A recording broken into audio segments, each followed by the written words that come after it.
Bonsoir, chers téléspectateurs de partout où vous nous suivez. Alors, bienvenue ce soir à une nouvelle édition du Special Interview. Comme vous le savez, une personne spéciale à chaque interview. Et ce soir, j'ai avec moi quelqu'un qui est non seulement un homme de parole, mais pas n'importe laquelle parole, mais c'est la parole de Dieu. Il est pasteur, il est conférencier, il est un homme d'affaires et aussi l'époux de la charmante Madame Abigail Massoudi. Alors, bonsoir, pasteur. Bonsoir Daniela. Bienvenue parmi nous. Merci beaucoup. Comment vous allez? Je suis bien portant par la grâce du Seigneur. Gloire à Je Dieu. ne sais pas de chez vous. Nous allons très bien, merci. Alors, bienvenue déjà. Merci d'avoir accepté notre invitation. Le plaisir Alors, est tout pour moi. pour commencer, j'espère que je n'ai rien raté par rapport à tous ces titres qui ont été énumérés.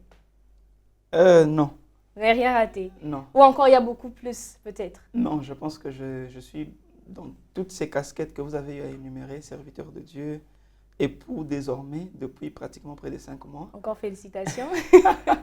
Merci beaucoup et je salue mon épouse de partout. Elle va suivre cette vidéo. Que Dieu la Merci bénisse. beaucoup. Et aussi, je suis détenteur de 2 diplômes de licence, bien évidemment, et des masters Ok. et entrepreneur en gros. Entrepreneur en En gros. gros. Alors, est-ce que vous dissociez votre personne de toutes ces choses que vous faites? Non.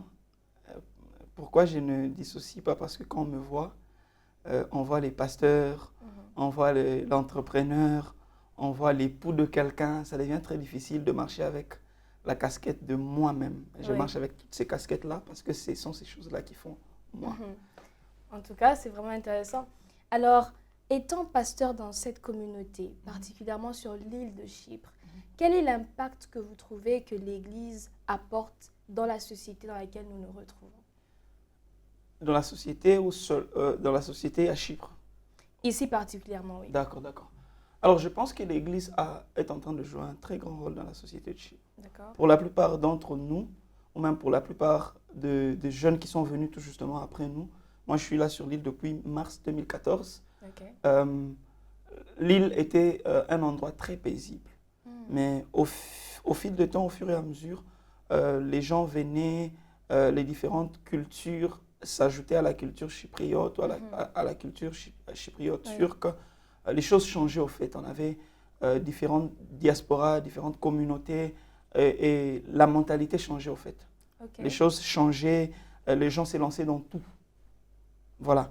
Mais l'Église est venue comme pour réajuster afin que ceux qui étaient dans le désordre, ceux qui étaient dans le ténèbre, si je peux le dire ainsi, puissent retrouver la lumière afin qu'ils puissent marcher selon les voies du Seigneur. Je crois que j'ai vu d'ailleurs plusieurs personnes passer des ténèbres vers la lumière que le Seigneur apporte. Mais l'Éternel utilise la plateforme qui est l'Église afin d'échanger plusieurs vies. Gloire à Dieu. En tout cas, c'est vraiment quelque chose d'admirable. Ça fait combien de temps que vous êtes dans le ministère et que vous œuvrez vraiment activement? Ça fait pratiquement 9 ans déjà que je suis dans les ministères, mais ça fait 6 ans, ça fait 6 ans que j'ai été consacré pasteur. Ok, Yeah. en tout cas. Alors, direz-vous, vous avez mentionné que l'Église a pour but, en fait, il est en train il redirectionne, en fait, la jeunesse, donner une certaine orientation.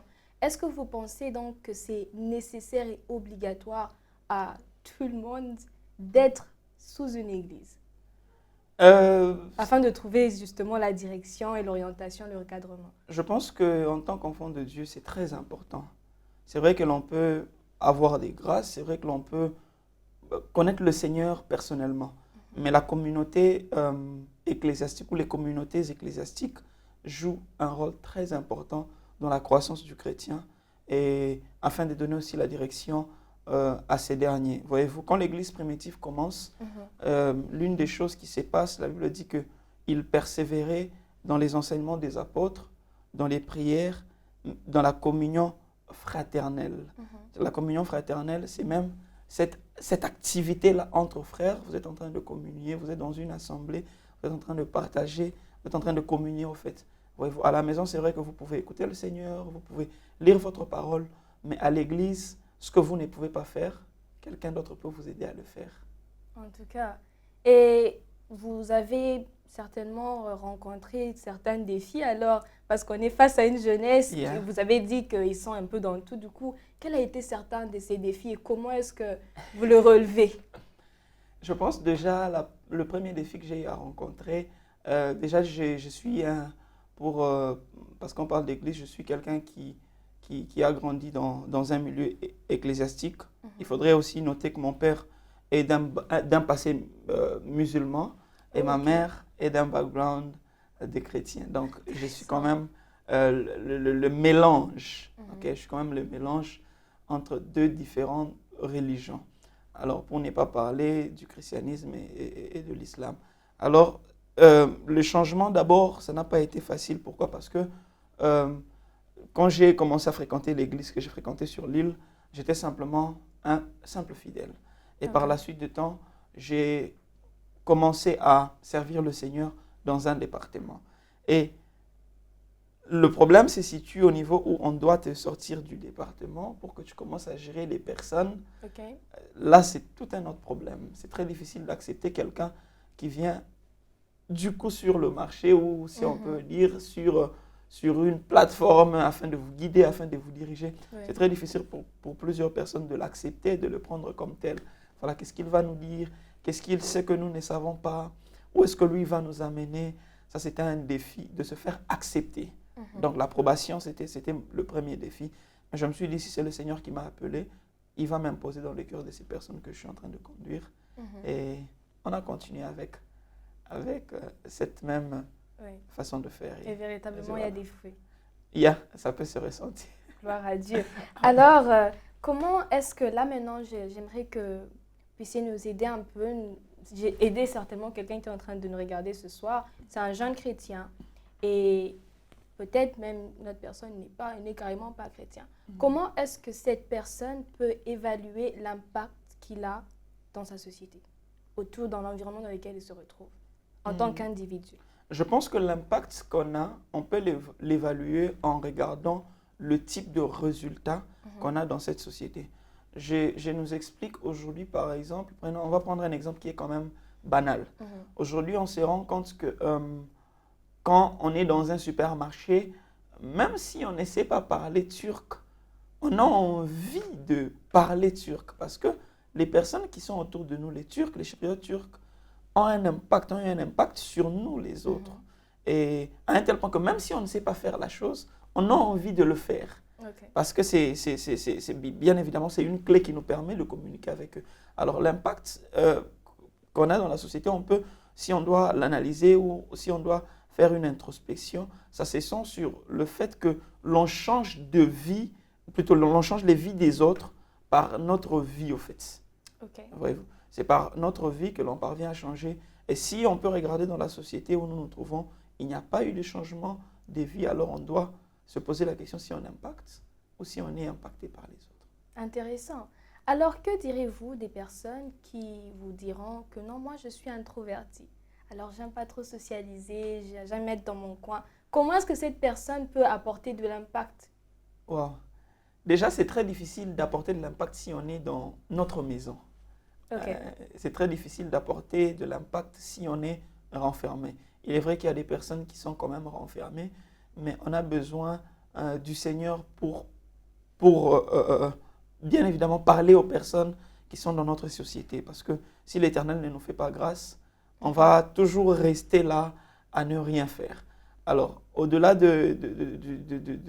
du fait d'avoir besoin du Seigneur, nous avons aussi besoin pardon, nous avons aussi besoin d'apprendre à socialiser. L'un des Ok. plus grands problèmes avec les introvertis, c'est que ces personnes-là ne sont pas social people. Elles Mhm. préfèrent tout garder pour elles-mêmes et ne pas essayer de faire le premier pas et ne pas essayer de socialiser. Alors pour les introvertis, je pense qu'il faudrait que ces personnes puissent être assistées, aidées par les personnes qu'il y a dans leur milieu, dans leur entourage et par surcroît par Dieu bien évidemment parce que Dieu nous connaît mieux que qui que Mhm. ce soit. Et en tout cas, merci beaucoup pour cette réponse. Mais après, quelqu'un vous dira, mais pasteur, est-ce que je suis obligée de servir seulement dans le cadre de l'Église? Est-ce que mon impact doit se faire valoir ou doit être validé par le fait que je suis dans une Église, par exemple? Bon, il faudrait d'abord que l'on sache l'impact est situé à quel niveau. Ok. Parce que, voilà, cette personne, elle peut venir à l'église, elle écoute la parole, elle est changée par la parole, elle est transformée par la parole. Il y a un changement qui est opéré dans sa vie. Mais le but de la parole n'est pas seulement d'apporter l'impact dans notre vie. Ça, c'est le but premier. D'apporter un changement, un impact dans notre vie. Mais la parole voudrait aussi que nous aussi, à notre tour, que nous puissions apporter de l'impact aux autres. Ok. Et si on est impacté, si on a reçu la parole et qu'on la garde et qu'on reste là, c'est bien, mais ce n'est pas tout. Il faudrait aussi qu'on parte avec cette parole, qu'on la transmette aux autres. Et c'est par là que commence véritablement un impact. On peut sentir que depuis le jour où telle sœur nous a parlé, depuis le jour où tel frère nous a parlé, c'est vrai qu'il n'est pas pasteur, c'est vrai qu'elle n'est pas pasteur, mais depuis le jour où il nous a parlé du Seigneur, notre vie n'est pas restée la même. Et c'est en cela qu'on peut ressentir qu'il y a eu de l'impact dans cela.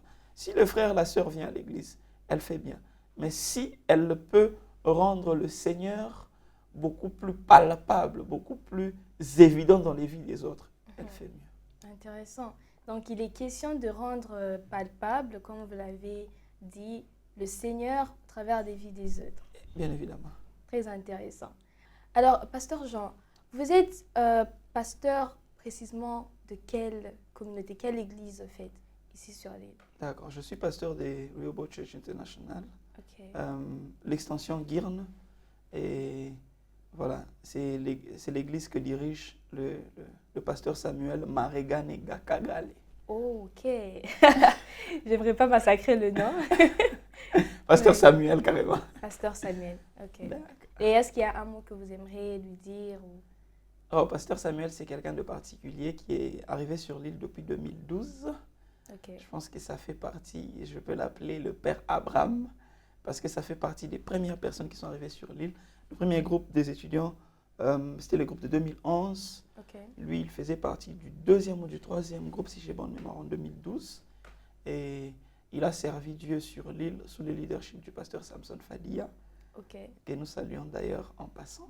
Merci. Et après, il a pris l'envol avec Rehoboth Church International. Et nous avons été, et nous sommes jusque-là, sous sa couverture et sous son leadership. Et ici, particulièrement à Chypre, quels sont... est-ce qu'il y a une ville particulière là où il y a un seul repère de l'église Rehoboth Church ou il y a plusieurs autres extensions? Ok, Rehoboth Church, Oui. les villes. Oui, les villes où elles sont présentes. Rehoboth Church International c'est situé dans différentes villes. Hein. Ok. Ici, je cite la ville de Guirne, la ville de Lefkocha, ainsi que la ville de Magoussa. Ok. Jusque-là pour l'île de Chypre. Pour l'île de Chypre. Est-ce que ça veut dire qu'ailleurs aussi? Bien évidemment, Ok. nous sommes aussi aux États-Unis, pour être précis à Portland, Maine. Et je crois que le but, c'est aussi de s'élargir et de s'expandre dans le monde. Alors, une autre question. Quelle est la relation que a l'église Rehoboth International avec les autres églises, par exemple sur l'île de Chypre? Ou bien est-ce que l'église Rehoboth Church International, c'est la seule église sur l'île, par exemple? Parce qu'à entendre l'histoire du début, la petite histoire que vous nous avez présentée, on a l'impression que c'est comme ça vient de naître et c'est tout nouveau et peut-être même que c'est isolé. Alors, comment est-ce que cela fonctionne? Wow. Je pense que l'église Rehoboth Church International existe sur l'île depuis maintenant près de 7 ans. Ok. Et nous sommes en train d'aller déjà vers la 8e année. Et moi, je dis simplement que les églises sont des sœurs. D'accord. Voilà, nous sommes enfants de Dieu, nous sommes chrétiens. Nous avons nos sœurs jumelles, ou même nos frères, ou nos sœurs qui sont les autres églises. Ici, je cite par exemple Family Worship. D'ailleurs, le pasteur Samuel a une très bonne relation avec l'apôtre Loudron, qui est aussi considéré comme l'un des pères de l'île. Le pasteur Samuel a aussi bonne relation avec le pasteur Samson, qui est considéré comme l'un des pères sur l'île. D'ailleurs, quand on parle d'église, on ne peut pas, sur l'île pour être précis, on ne peut pas mettre de côté les noms du pasteur Samson. Donc, nous, on se considère comme une famille. L'église, de manière générale, nous sommes une famille. J'ai bonne relation avec le pasteur Olivier, le pasteur Fiston, le pasteur Hachemé, j'ai bonne relation avec plusieurs pasteurs. Gloire à Et Dieu. nous sommes frères et il n'y a pas de Mhm. souci. Donc, On est ensemble, vous vous serrez le coude pour justement Exactement. aider la société dans laquelle vous vous retrouvez. Exactement. Alors, Pasteur Jean, est-ce qu'il y a un mot que vous aimeriez adresser à l'Église Corps de Christ, ici particulièrement sur l'île de Chypre? Wow. Un mot, bon, je voudrais dire juste une phrase D'accord. pour ne pas parler d'un mot. Soyons simplement unis. Soyons simplement unis. Soyons un, comme on dit en lingala, tozala na bomoko. Soyons unis. Je crois qu'il y a une puissance dans l'unité. Alors, peu importe l'assemblée dans laquelle nous sommes membres fidèles, soyons unis et travaillons d'arrache-pied parce que nous croyons qu'il y a une génération qui va s'en aller et une autre qui sera en train de venir. Mais si on ne travaille pas dans l'unité, on sera en train de perpétuer un mauvais héritage. Alors, si on travaille dans l'unité, on sera en train de léguer un héritage valable pour les générations après le nôtre sur cette île de Chypre. Alors, Pasteur, une autre question. Dans votre histoire, on retient que vous venez d'une famille où il y a le côté musulman et le côté chrétien. Comment est-ce que vous avez vécu cela et qu'est-ce qui a fait en sorte que lorsque vous quittez le toit parental, vous vous retrouvez non seulement chrétien, mais pasteur en plus? Waouh! Alors, mon père déjà, de base, il était musulman. Ok. Né d'une famille musulmane et ma mère était chrétienne. Alors, cette union-là, il fallait que quelqu'un puisse se plier, bien évidemment, à la religion de l'autre. Et c'était le cas pour mon père, qui a commencé à suivre ma mère. Ah bon? Et il y a eu ce changement-là qui est venu très rapidement, qui ne s'est pas fait ressenti dans la famille restreinte.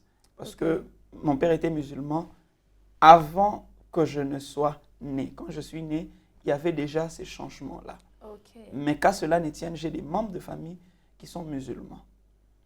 Wow. Alors, tout se passe en 2011-2012, j'obtiens mon bac et je dois subitement me déplacer. Et mon père me dit, voilà, avec ton style de vie, c'est très compliqué que tu te déplaces, tu vas faire honte à la famille. Oh. Il me dit, tu ne vas pas te déplacer. Alors là, tu vois, je suis obligé de jouer à son jeu parce que mon père, c'est un croyant, c'est un fervent, il aime le Seigneur. Je me dis, voilà, je vais suivre ces messieurs, je vais aller partout où il veut que j'aille. Alors je dis, papa, tu sais quoi, je vais aller à une retraite des jeunes et tout ça. Il dit, ah, c'est nouveau ça. C'est pour l'impressionner? Bien évidemment, c'est pour l'impressionner. Jamais oublié pour la petite histoire, j'ouvre une parenthèse. Après la retraite, il m'avait même payé mon tout premier, mon dernier téléphone. Waouh! En tout cas, il était très touché. Il était très touché. Alors je suis allé, j'ai rencontré des personnes, je fais connaissance à ces personnes-là. Mais j'étais quand même beaucoup plus réservé parce que je ne connaissais pas ces personnes. Et alors, et ça a commencé par là. Et après la retraite, j'étais obligé de m'attacher à ces personnes-là. J'ai commencé à participer aux activités de l'église, aux réunions des jeunes, aux répétitions de la chorale, malgré que voilà, je n'étais pas prêt à chanter. Alors, ça avait touché mon père. Pour moi, c'était que ce monsieur me libère pour que je puisse quitter le Congo. C'était ça le but, au fait. Mais vous étiez très impliqué jusqu'à entrer dans les départements. J'étais tellement impliqué. Déjà, de base, il faut retenir que j'étais beaucoup plus intéressé par le sport, par faire une carrière professionnelle, que par tout ce qu'il y a de... Dans quelle discipline de sport? Le foot. Je suis un amoureux du foot. D'accord. Alors, pour essayer, parce que bien évidemment, mon frère l'aîné, moi je suis le second, était déjà en Inde. Alors, pour essayer de manigancer, pour essayer de manœuvrer, pour que mon père me donne l'accès de me déplacer, je devais jouer à cela. Et gloire soit rendue à Dieu, tu sais quoi, Daniela, ça m'a attrapé et je me suis plongé. Et voilà aujourd'hui. Waouh! Et c'est à partir de ce moment-là, pendant que vous êtes encore au pays, que vous avez été saisi par le Christ, que vous avez suivi pour d'autres intérêts, ou bien c'est quelque chose qui s'est passé dans la suite de temps? Déjà, il faudrait dire que j'ai recevé le Christ très souvent dans ma vie, de manière répétée. Très souvent? Donc, très souvent. Je pouvais aller avec les parents à l'église. Qui reçoit le Christ aujourd'hui? J'élève ma main, je le reçois. Je ne comprenais pas la quintessence et même l'essence de recevoir le Christ dans ma vie. Jusqu'à ce que... Et pourquoi vous les faisiez avec une telle répétition? Parce que je ne savais pas ce que cela veut dire. Et j'allais à l'église parce que les parents y allaient, bien évidemment. Jusqu'à ce qu'un jour, j'ai compris c'était quoi recevoir le Christ dans ma vie. Et le déclic a commencé entre 2011, 2012 et 2013. Ok. Ces années-là ont marqué un déclic et voilà, c'était l'année où les choses ont commencé à changer dans ma vie. Parce qu'après, je me disais, j'ai tout mon temps. J'ai tout mon temps, je peux pécher aujourd'hui, je suis sûr que je ne vais pas mourir demain. C'était ça ma philosophie. Et puis, Wow. le Seigneur va un peu tarder jusqu'à ce que je puisse me convertir. En tout cas, peut-être qu'il est en train de rire par rapport à cela. Mais est-ce à ce moment-là, ce point de conversion, que vous avez directement su que vous allez devenir pasteur? Non, déjà, je n'aimais pas les pasteurs. Tout ce Wow. qui était attaché Ok. au ministère. Alors, mon père, pour la petite histoire, à la maison, mes parents, mon père, ma mère, ils avaient l'habitude de recevoir les serviteurs, les pasteurs, les prophètes. Alors, moi, je me disais, tiens, ces hommes, c'est des voleurs. Ils viennent à la maison pour justement manger, prendre l'argent qu'il y a et puis s'en aller. Mais seulement, pour la petite histoire, j'écoutais mon père prier très tôt les matins pour chaque enfant.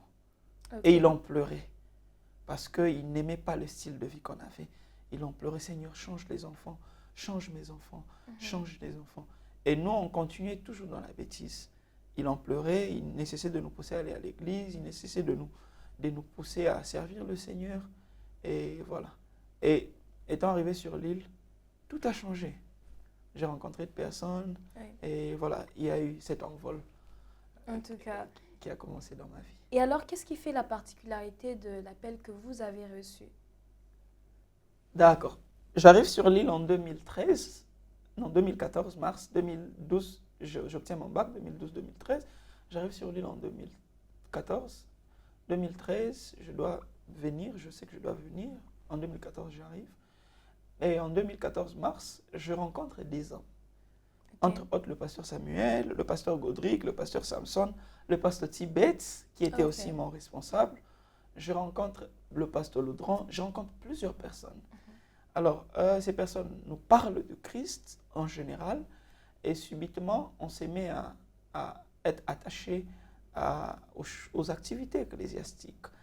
Alors, on évolue. Un jour, le pasteur Samuel m'appelle.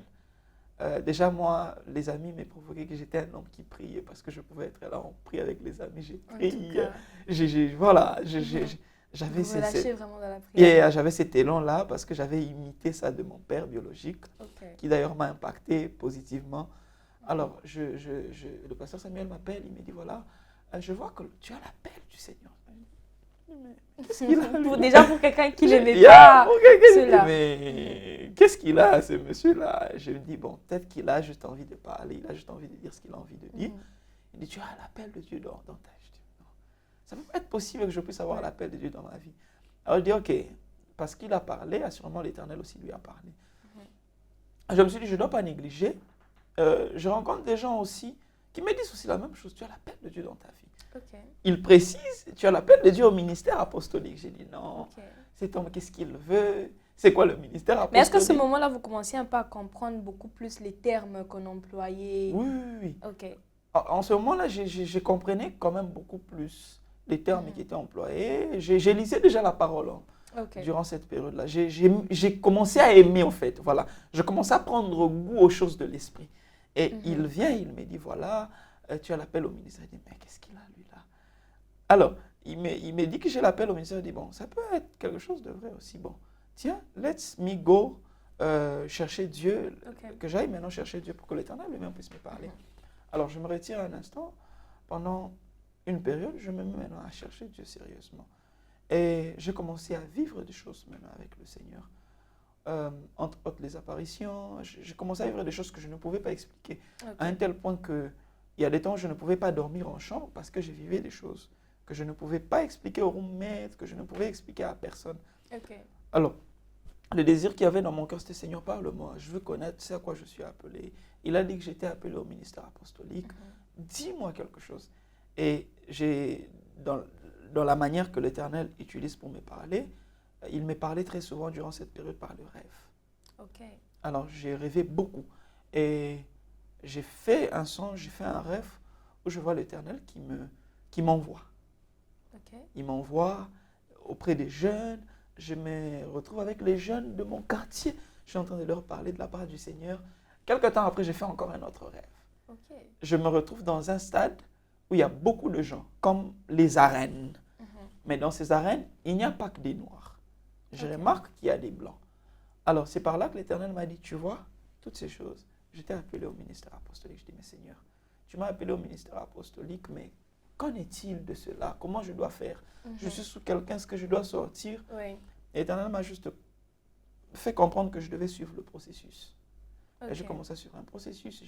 Je suis sous l'homme de Dieu, Papa Sam, et jusqu'à maintenant, je vais être sous lui. Ok. Et je ne veux pas, parce que l'Éternel a dit, tu as appelé au ministère, je ne veux pas me lever aussi. Je dis, voilà, je vais commencer mon église sur l'île de Chypre. Ok, d'ailleurs, c'est l'une des choses que l'on remarque qui est vraiment un défi et qui est question de beaucoup de questionnements. Quand Dieu me révèle que je suis appelée, ça veut dire que je dois comme créer ma propre chose. Déjà, il faut retenir que quand Dieu nous parle, Mhm.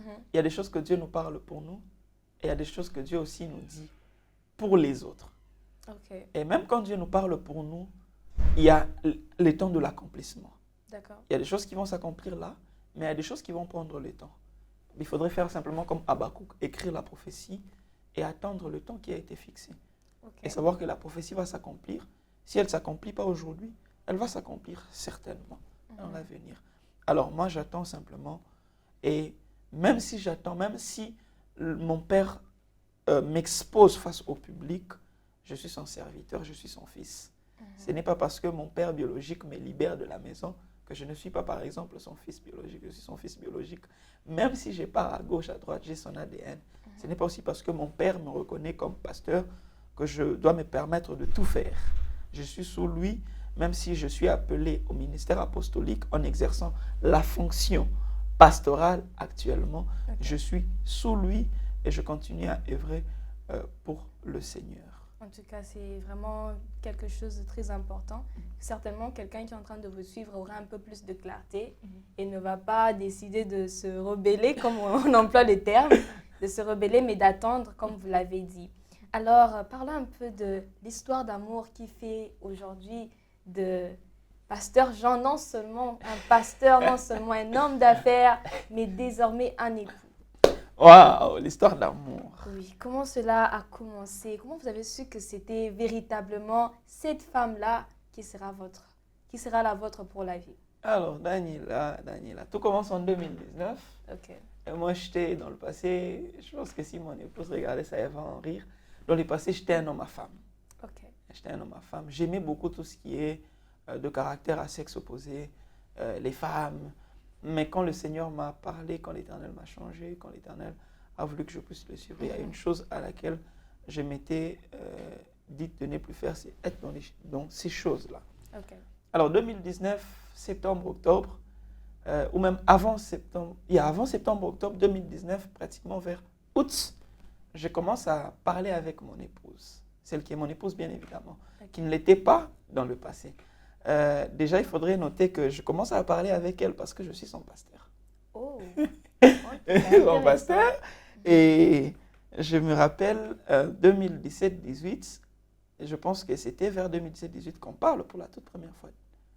Déjà, il faudrait noter qu'en 2017-2018, on n'avait pas les mêmes intérêts, on allait dans différentes directions. Ok. Alors, elle servait Dieu dans l'église où j'étais pasteur. Ok. Alors, les départements dans lesquels elle était, les départements de protocolat, à un moment, j'étais le superviseur du département. Ok. Donc, c'est à peine qu'on parlait, c'est à peine qu'on échangeait sur uniquement l'église. Il faudrait savoir que j'étais quelqu'un de très casé, quelqu'un que je n'observais pas. J'étais dans ma direction, elle était dans sa direction. Alors, la première fois que l'on parle, c'est uniquement sur ce qui concernait l'église. Parce qu'elle était servante de Dieu à l'église, dans le département de protocolat. Et aussi, pour être précis, elle était présidente du département. En tout cas, alors comment est-ce qu'on en arrive là? Vous parlez uniquement que de l'église, mais soudainement... Alors, durant cette période-là, bon, quelques temps avant cela, on parle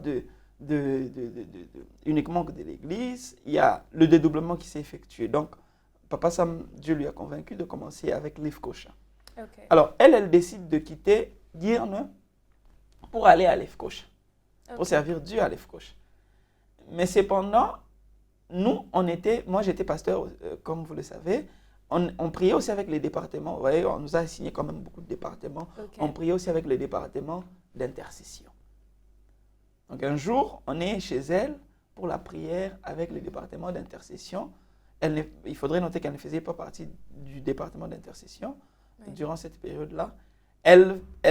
Son appartement, bien évidemment, où elle habitait, les personnes qui habitaient là-bas nous ont demandé si elles pouvaient aussi prier avec nous. Ok. Et à ma grande surprise, elle est venue pour s'agenouiller devant moi, afin que je prie pour elle. Moi, je ne savais pas pourquoi elle avait fait. C'est après qu'elle m'avait dit le pourquoi. Je vais nous expliquer aussi en évoluant. En tout cas, on devait entendre l'histoire. Je me mets à prier pour elle, je prie pour elle, et elle est tombée, je pense qu'elle était tombée, je ne sais pas. J'étais déjà en feu, hein. Moi j'aime le feu. Le power. Elle est tombée, il y a eu tout ce qu'il y a eu. On est parti. Quelques temps après, on nous invite chez elle, avec mes amis les pasteurs, mes collègues les pasteurs, pasteur Erika, pasteur Sylvain, que j'ai salué en passant. On nous invite afin de partager un repas. Alors, on nous invite à partager un repas. On se présente là, on partage un repas. Et les deux nous disent, tiens, mon cher, toi, ça fait des années que tu es célibataire. Qu'est-ce qui ne va pas avec ta vie? Ta vie commence à nous inquiéter. Oh là là, les fameuses phrases. Ta vie commence à nous inquiéter. C'est des amis, des personnes qui tiennent vraiment à ma vie. Je dis, bon, ces personnes ont quand même raison. Il faudrait que je puisse quand même revoir le côté relationnel. Est-ce que vous voyez, peut-être que c'était le fait que vous étiez tellement casé dans le ministère que vous vous êtes dit que j'ai peut-être l'onction de Paul, donc moi je ne suis pas appelée à ça. Daniela, d'ailleurs, durant cette période-là, j'avais les regards fixés vers d'autres personnes. Parce qu'elle aussi, elle était, comme je l'ai dit tantôt, elle était aussi dans sa direction. J'étais aussi dans ma direction. Mais seulement, Dieu a sa façon de faire les choses. Alors, j'ai dit, tiens, mais cette femme, je n'ai jamais remarqué. Elle est belle, je n'ai jamais remarqué qu'elle était belle. Est-ce que vous êtes rappelé du fait que vous l'aviez vue? Oui, je me suis dit, mais elle est...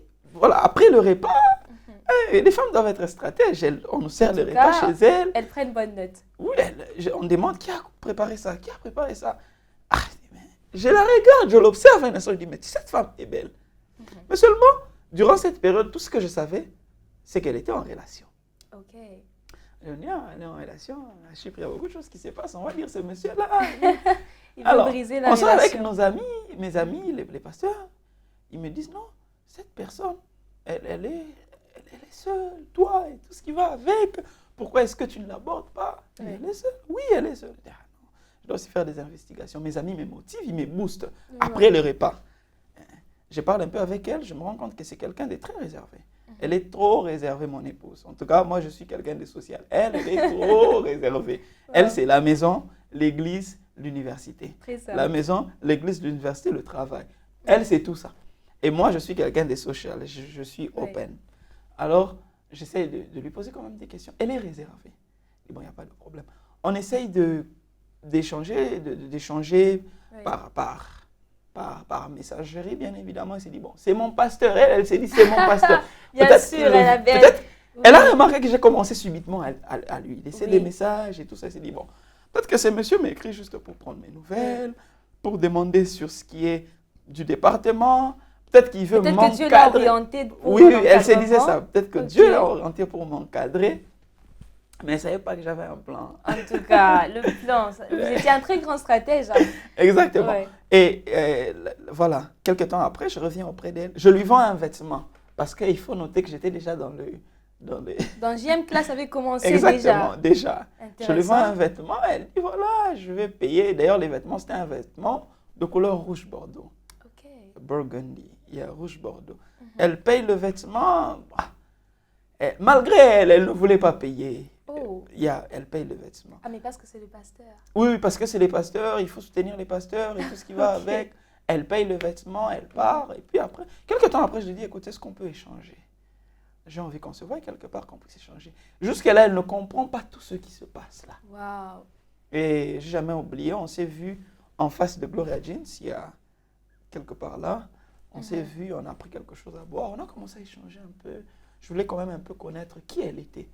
On a commencé à échanger. Mais est-ce là pendant qu'elle était dans la relation ou bien elle était... Non, après, donc la période de, quand j'ai parlé avec mes amis et la période où j'ai échangé avec elle tête à tête, il y avait mes investigations que j'avais eu à faire. Donc après, j'ai fait des investigations. Je me suis rendu compte vraiment qu'elle était seule. Et donc c'était juste des rumeurs qu'elle était en couple? Elle l'était bien évidemment, mais avant Ok, Yeah. ok. Ah, vous ne saviez pas Je que... ne savais pas parce qu'elle est D'accord. trop réservée aussi. Oui. Alors, on a échangé, on a pris quelque chose à boire, on a échangé, on a un peu marché. Après, je l'ai remis chez elle. Jusqu'à là, elle ne comprenait pas ce qui se passait. Alors, je pense que c'était vers août-septembre. Parce que, vers août-septembre, non, août. Il y a vers octobre. Ok. Vers octobre, je lui ai dit, écoute, je propose encore un autre rendez-vous. Je lui ai dit, écoute, je ne vais pas aller par quatre chemins. Ok. Je ne vais pas aller par quatre Vous avez chemins. décidé de lui enlever le voile. Déjà, des yeux. oui. J'ai essayé de lui enlever Oui. le voile, d'ôter le voile. Et je vais pas aller par quatre chemins. J'ai jamais oublié. C'était maintenant, cette fois-ci, au niveau de Avanti. Ok. Et là, je te dis, je me suis mis à parler à la sœur. Je lui ai dit tout ce que j'avais.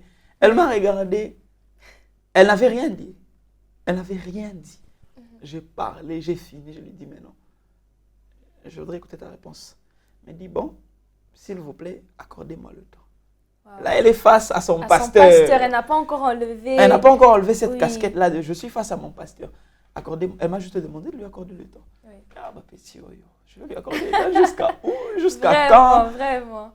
Alors, je reviens auprès de mes amis parce qu'après, je dois faire un rapport à mes gars. Je reviens Oui. auprès de mes gars, écoutez, il y a ça. Des motivateurs. Il y a les motivateurs, non, ça va aller, ça va aller. Là, le prophète Sylvain me donne même un message, non, Oh. Dieu m'a dit, je dis, Donc, il y avait même Dieu dedans. oui. D'abord, je suis allé pas avec les dieux m'a dit parce que c'est l'une des choses. Je voudrais d'ailleurs même parler aux S'il vous jeunes. plaît, parlez. Les jeunes, quand vous allez auprès des sœurs, n'allez pas avec les dieux m'a dit, ça tue. En Allez tout parce cas. que vous aimez la personne, allez parce que vous avez un sentiment pour la personne, parce que vous voulez être avec la personne. Ok. Et aussi, il faudrait aussi aller parce que vous avez vous sentez que c'est le temps. Parce que si vous allez au mauvais moment, vous pouvez aller au mauvais moment vers la personne que Dieu n'a pas assigné plutôt pour vous, mais parce que ce n'est pas le temps. Alors, il faudrait aller au mauvais moment. Je pense que j'étais allé au bon moment où j'étais seul, où je voulais commencer une histoire avec elle. Et vous aviez prié avant cela pour vous dire que non, est-ce que Seigneur, est-ce que c'est elle? Ben, Ou bien vous êtes juste lancé avec ce que vous aviez dans votre cœur? Très bonne question. J'ai pris. Moi, d'ailleurs, durant cette période, j'avais beaucoup de visions. Je pouvais être là, je suis avec des gens, j'ai des visions. Alors, vous savez, très souvent, c'est très difficile par moment quand vous priez Dieu pour une chose précise, que Dieu vous réponde à la manière dont vous vous attendez. Ok. C'est très difficile. J'ai commencé à prier, Seigneur, parle-moi, je veux voir une vision. Seigneur, dis-moi quelque chose. J'ai prié, je n'ai rien reçu. Donc, vous êtes en train d'orienter Dieu par rapport à la manière dont Oui, il veut vous parler. oui. Ok. Je n'ai rien reçu. Mais seulement, j'avais la conviction que c'était la personne qu'il fallait pour ma vie. J'ai dit, bon, si Dieu ne parle pas, je suis son serviteur. Ok. Je vais parler. Alors, j'avais la conviction, je suis allé vers elle. Elle avait, mais non, Dieu, que Dieu soit béni. Elle avait déjà reçu le message que moi, je ne pouvais pas recevoir. Ok. La première fois que j'ai prié pour elle à l'intercession, comme je nous ai dit, Oui. elle avait déjà reçu un message. Elle avait une vision où elle avait comme une paire de chaussures, ma paire de chaussures. J'avais enlevé une paire de chaussures qu'elle avait cette fois-ci. À la Cendrillon, mais à l'inverse.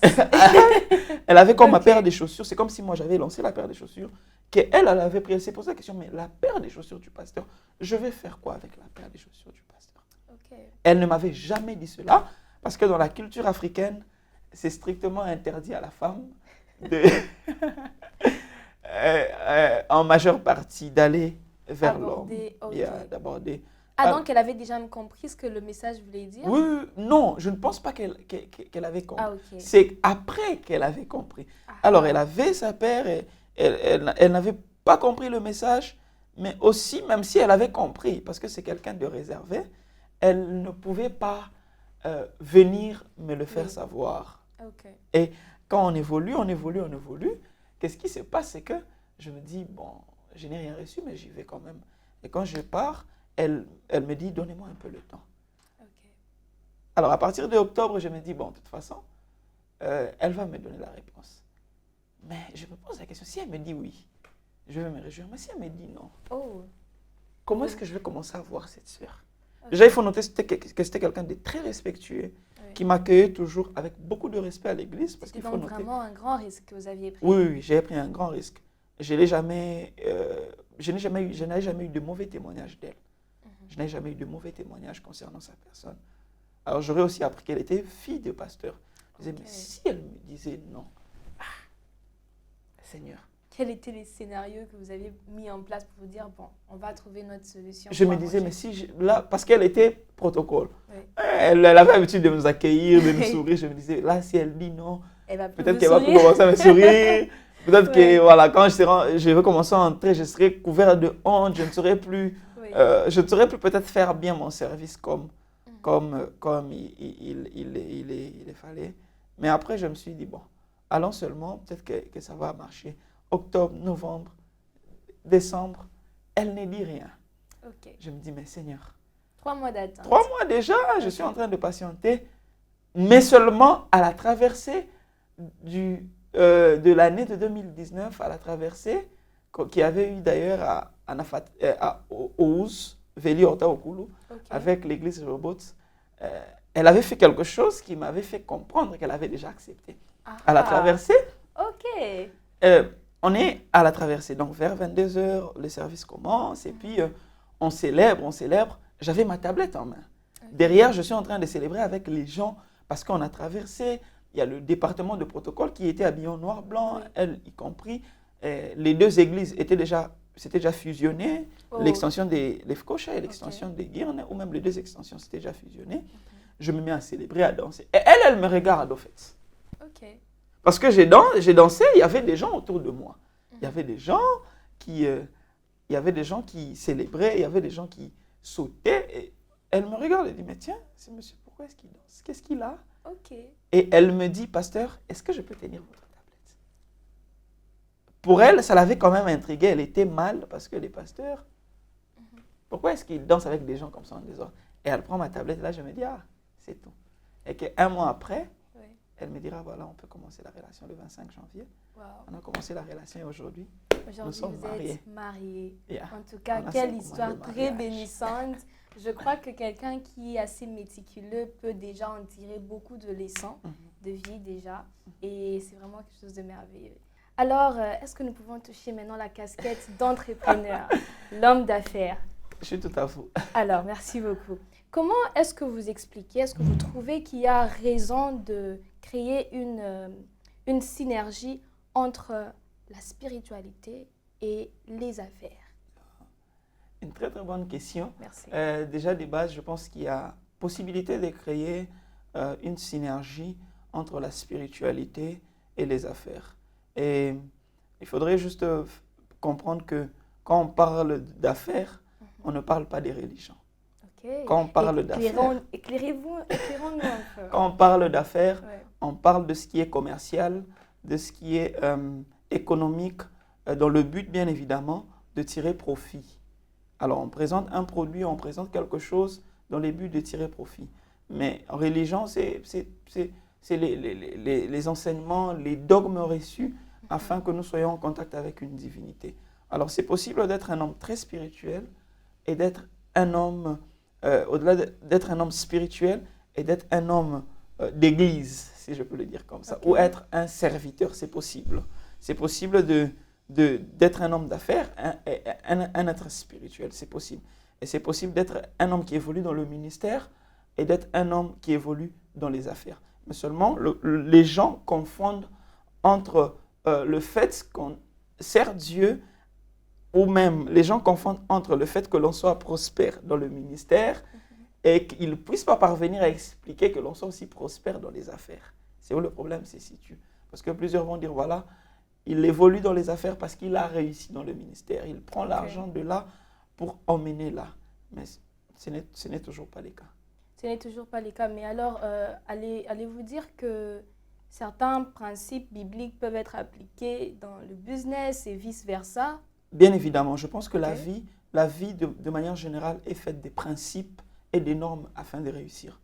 Pour réussir aussi dans les affaires, dans les business, on a besoin d'appliquer les principes. Ces principes qui vont nous aider à percer dans ce que nous sommes en train de faire. Bien évidemment, moi qui suis dans les domaines des affaires, j'ai besoin d'appliquer des principes que j'applique avec mon épouse et même avec l'équipe avec laquelle je travaille afin de percer. Wow, en tout cas. Et vous avez parlé de principes et vous êtes un homme d'affaires. Alors, est-ce qu'il y a au moins un secret, un principe que vous pouvez partager, que vous appliquez et il y a vraiment des résultats? Pour partager un principe, je vais partager sur le principe du donner. Ok. Vous allez remarquer avec moi que la plupart des personnes riches sont des philanthropes. Ça veut dire des personnes qui font des œuvres caritatives. Pourquoi est-ce que ces personnes font des œuvres caritatives? Ce ne sont pas des personnes qui brandissent leurs images religieuses, mais cependant, ce sont des personnes qui font beaucoup de dons.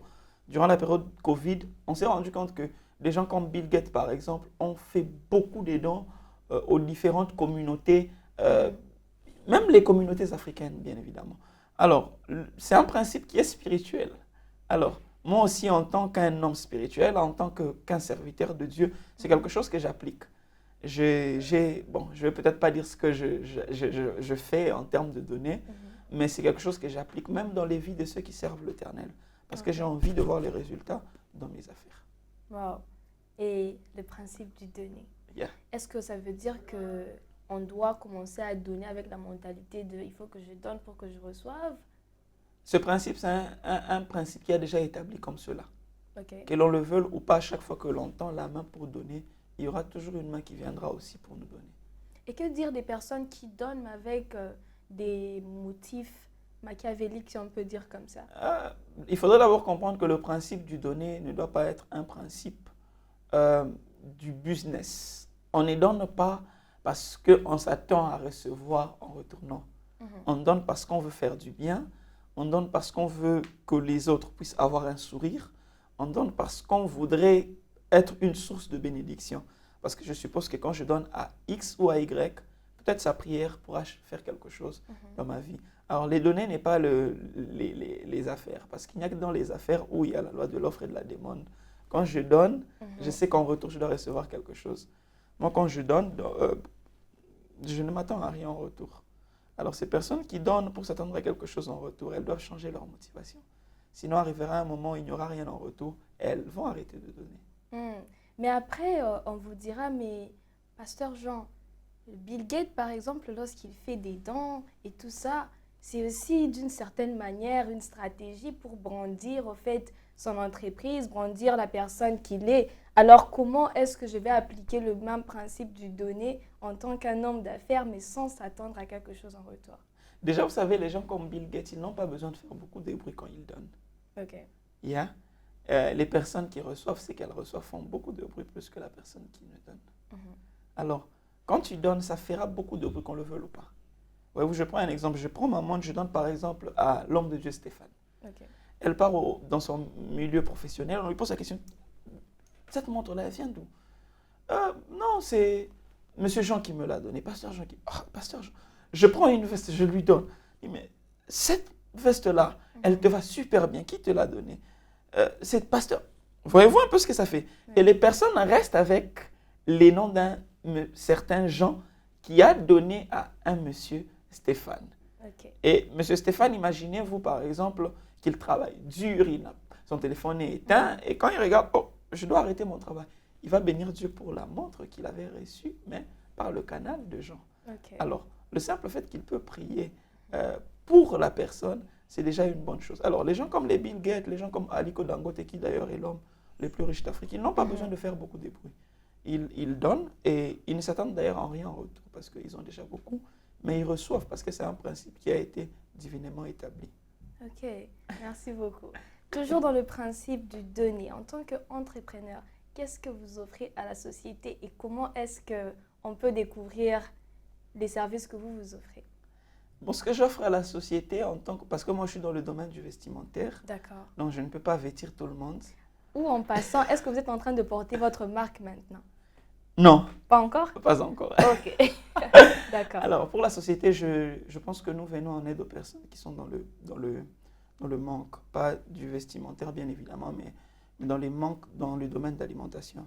Voyez-vous, les vestimentaires, c'est quelque chose qu'on peut, qui ne garde pas le corps, qui justement protège ce qui est visible, mais l'humain a besoin de se nourrir, l'humain a besoin de nutriments afin de grandir, afin de croître, afin de se développer et même afin de faire certains mouvements. Alors nous venons en aide à différentes personnes de différentes manières afin que ces personnes puissent bénéficier quelque chose à mettre sous la dent. Intéressant. Et comment est-ce que nous pouvons avoir accès aux services que vous offrez, le nom de votre entreprise par exemple, et comment est-ce qu'on peut parvenir à passer des commandes? Mon entreprise, c'est JM Class. D'accord. Ça porte également mon nom, à l'intérieur Jean Massouti. Ok. JM Class. Pourquoi JM Class? Parce que nous offrons généralement de vêtements qui s'alignent avec ce qu'il y a de classique. Classe. Voilà. Ok. On Alors, retient ça. il y a des pages, j'ai différentes pages sur différentes plateformes, Instagram, Facebook. Et l'identifiant sur Instagram, peut-être quelqu'un pourrait JM aller Class 1 Ok. et JM Class 2 pour les femmes. Ah, ok, il y a tout pour tout le monde. Bien évidemment. C'est très bien ça. Donc, c'est JM classe 1 et JM classe Classe 2 donc pour les messieurs ainsi que les dames. Alors, Pasteur Jean, est-ce que vous avez un projet sur lequel vous êtes en train de travailler présentement qui pourra certainement apporter de l'impact dans la vie des personnes? Et comment est-ce qu'on peut faire pour avoir accès à cela? Nous allons vous présenter peut-être les projets dans les jours à venir, Ok, mais le but, c'est celui de créer un peu plus d'emplois sur l'île de Chypre. d'accord. Parce que je pense que l'un des problèmes que l'on rencontre sur l'île de Chypre, c'est le problème d'emploi. Et nous allons vous communiquer cela dans les jours à venir sur nos différentes plateformes et par ma propre personne, bien évidemment. D'accord. Récemment, on a vu par nos chercheurs, ils sont très spécialisés, et on a eu à découvrir que vous vous apprêtiez à faire une conférence. Alors, est-ce que vous pouvez un peu nous donner quelques highlights sur cela? Voilà, déjà, bien évidemment, on a publié cela, qu'on allait faire une conférence à laquelle d'ailleurs nous avions été invités. Personnellement, je suis en train de parler sur la spiritualité, la place de la spiritualité dans les affaires. Très intéressant. La place de la spiritualité. À votre dans les affaires. place, je vais aller suivre cela. Yeah. Ok. Comme j'ai même parlé voilà, de l'importance de la spiritualité, comme je suis en train de parler de l'importance de la spiritualité dans cette conférence, mais j'ai quand même énuméré une chose que j'ai l'habitude de faire en tant qu'homme d'affaires et homme spirituel, qui est le donner. Donc, on sera en train de parler de plusieurs principes ce jour-là Ok. qui sont attachés à la spiritualité par rapport aux affaires. Intéressant. Donc, pour tous ceux-là qui aimeront connaître un peu plus de principes, à part celui du donné qui a été partagé ici, alors certainement, ils vont pouvoir s'enregistrer pour cette conférence. Sinon, merci beaucoup encore pour votre temps et d'avoir partagé cette merveilleuse histoire avec nous. Merci beaucoup à vous de m'avoir invité et d'avoir pensé à moi. Merci beaucoup. Nos salutations à votre épouse. Épouse, Merci beaucoup. bien évidemment. Alors, chers téléspectateurs, j'espère que vous avez pris plaisir à entendre tout ce qui a été partagé ici, toujours avec le mot qui a été retenu de cette émission, restons unis. Et c'est pour cela que justement, je vous donne rendez-vous pour les prochaines interviews. Alors, vous avez aimé, cliquez sur le bouton de like, partagez et surtout, n'oubliez pas de cliquer sur votre cloche de notification. À très bientôt et prenez bien soin de vous.